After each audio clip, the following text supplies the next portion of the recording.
Hello everyone, welcome back to my channel. If you are new here, I'm Jen. I'm a 2023 destination wedding bride.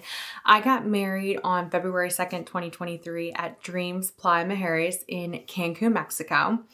And if you are new to my channel, I talk about all things destination wedding, whether it be tips on how to plan your destination wedding or experience that I've had through going through the process and also just being at the resort. I try and bring a little bit of everything to this channel. So today I kind of wanted to talk about flights because that was one of the things that really kind of stressed me out. Even though I don't think it should have, since I've been through it now. But in the beginning, I didn't even know where to start. So with a destination wedding, you obviously are planning from afar. You don't know what to bring. You're not sure what you're bringing. But at the same time, you know that you're bringing your wedding dress. And that was a huge stress for me personally anyway. I absolutely fell in love with my wedding dress. I actually picked it out before I even set the date or even set the destination actually. So when I was looking at flights, a lot of people were suggesting to do either American or Southwest, and I want to say maybe United was the other one. Well, for me, I started planning this wedding during COVID. So at that time, flights were pretty cheap, but I couldn't book anything because we were 2 years out, and you couldn't see because the airlines don't release the flight information. I think it's a year out, or it could be like 7-8 months out. I can't remember what it was. But anyway, I could not book my flights. And at that time when I was looking in 2021, flights were pretty cheap. So I was super excited. I was like, this isn't going to cost my guests a lot of money. And then as we started to get into 2022, I realized that flights were becoming more expensive, which made me extremely nervous. And the longer I waited, the more expensive they got. So I started looking at, luckily for me, I'm in between two different airports. So I am in between the Philadelphia airport and BWI. So I looked at both airports, and I'm trying to figure out where we should fly out of. Now, for most of my guests, they were going to be flying out of Philadelphia Airport. For us, after looking at the flights and how expensive they were, we decided that we were going to fly out of BWI. I cannot stress to you enough, I know that Frontier and Spirit and a couple of the other airlines seem like they are a lot cheaper, but I can tell you from my guest experience and just experience in general with flying that yes, they may seem like they're cheaper, but they do not include any of your luggage. So you would then have to add, luggage on top of the flight. Then if you want to choose where you're sitting, you have to pay for that. It's not like it's a round trip thing. It's actually a one way. That's what you're seeing.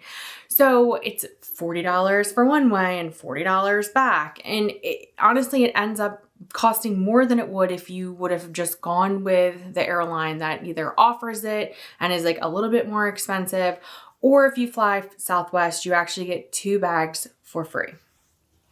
So in looking at our luggage and realizing that I had my wedding dress, I had a bag full of decorations, I had our own personal things for a 12-day trip, we were going to be traveling with 5 pieces of luggage. And for us, that would have been an extra, I want to say it was an extra $500 each way. Yeah, I'm pretty sure. So it was an extra $1,000 and it just did not make any sense for us. So I ended up booking Southwest out of BWI, and I found that flights were the cheapest to book on a Tuesday. For some reason, it just seemed like flights would go down on Tuesday. So I basically stalked my phone all day. And as soon as I saw it was the cheapest, I booked it. I also signed up for the Southwest credit card because I got $200 off of our flights, which if you are in a position to do that, I do recommend doing that. And not only that, but I can use that card. We ended up using that card on our honeymoon as well. And then I racked up a bunch of travel points because the original plan was that we were going to go back for our 1-year anniversary, not realizing that I would become pregnant on our honeymoon. And unfortunately, that 1-year anniversary, I had a 4-month-old, 5-month-old. Yeah. So for us, it just didn't work out. But if you are not in that same position, then at that point, I would say that Southwest seemed to be the cheapest option for us. So each of us got 2 bags for free. And then on the way there, we did have to pay a one-time $75 fee for our 1 piece of luggage, which was also oversized. So I have a huge suitcase that in hindsight, I don't know why I bought, just because like I can never travel with this thing ever because it's oversized. So I don't know why I purchased this size, but at the time when I purchased it, we were moving and it just made sense. So I actually did end up bringing that, even though it was oversized. I was like, listen, it's going to be able to carry all of our luggage that we need and all of our decorations. That is actually the one that ended up getting flagged during customs. So maybe don't put all of your decorations in one bag because that doesn't really make sense. So on the way back, I was able to put my dress actually in one of my pieces of luggage. Not saying that I didn't care if it got lost on the way back. I was more just, it needed to be in my hands at all times on the way there. And I did have precautions in place. I think I had an air tag just to make sure that my dress came back with us, but I was more worried about it just not making there. So what I saw on different Facebook groups is that a lot of brides, they would ask the captain or the flight attendants if they could put their dress into the captain's cabinet, I think it is, or closet, to hang up their dress. Me personally, I knew that my dress was not going to get wrinkled just because it has beading and everything else all over it. So I actually just put it in my knockoff Wally bag from Amazon. And I just put it in the overhead compartment, which I know some people would be like, that's absolutely insane, but it actually wasn't that bad. The only complaint that I have about Southwest is that you do not get to choose your seats prior. So it's all about your boarding pass. And so I did not get to sit with my fiance at the time, on the way there, which kind of stunk, but like at the same time, like it wasn't that big of a deal. We did do a nonstop to Cancun. I did not want to do a layover anywhere. I was afraid that somehow we would miss the connecting flight and everything else. So I did pay the extra money just to do a nonstop there. On the way back though, we did have a layover. It was actually kind of a long layover. But I didn't really care on the way back. It was more just getting there. I just wanted to make sure we got there with our dress, with my dress, with our attire, with our luggage, and then I would worry about everything else on the way back. But so I do recommend, if you are, like, I'm not sure where you would be flying out of, but I do recommend looking at multiple airlines, thinking about, yes, while I know that Frontier and Spirit seem cheaper, it may make more sense to fly Southwest or United or American, just because they tend to, 1, not cancel flights as much, 2, not lose your luggage as much. That's just in my experience.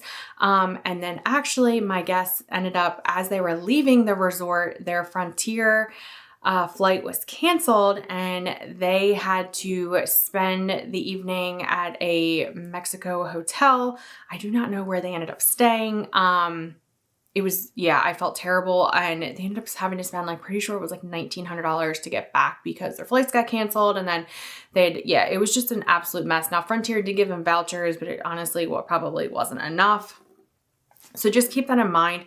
Also, if you are booking flights with, say, Expedia or Travelocity or something like that, if the flight ends up being overbooked, you are the first to get bumped, which I think is insane. But that's why I always say you just kind of want to go directly on their websites and look to see where you can book flights the easiest. Southwest has an app, which I found to be super convenient. And I was able to check in on the app and make sure we were on time. And actually you're able to track where you are on the flight. So that was kind of cool. So yeah, I liked Southwest. I think it was the easiest. It definitely made more sense for us just because traveling with 5 pieces of luggage would have been extremely expensive on any other airline. And I like the fact that you get 2 bags that fly for free because ultimately we had a lot of luggage coming there. So if you have any other questions about flights, comment down below. Let me know if I can help with any of your questions about getting there, flying with your dress. I also linked the knockoff Wally bag that I used down in the description. I also have a video traveling with my dress. If you want to check that out, if you are stressed out about that, I can definitely say that now I've gone through it. It is not as stressful as I thought it was going to be. I would recommend giving yourself plenty of time at getting to the airport, getting the parking situation, getting through the airport, just because that part, I was at a new airport that I've never been to before. So we definitely got there ahead of time. I think we got maybe 2 hours of sleep the night before we headed to Mexico because we were packing. And then we were also just making sure that we didn't forget anything. And then I was like super excited too. And I also wanted to get to the airport super early so that we made sure that we got on the flight on time. And that was perfect. And then we made it to Mexico and we had the rest of the day to relax and see the family that was already there. Okay, like I said, I really hope this video helped. If it did, be sure to give me a thumbs up. Be sure to subscribe for more destination wedding content. If there is a specific thing that you have a question on, please let me know down in the comment section below and I will try and make a video on it. If there's anything that I can help with, please find me on Instagram, TikTok, any kind of social media, or comment down below, or you can send me an email, which is also down in the description below. Once again, I really hope this video helped. If it did, be sure to give me a thumbs up. Be sure to subscribe to the channel and I will see you on the next one.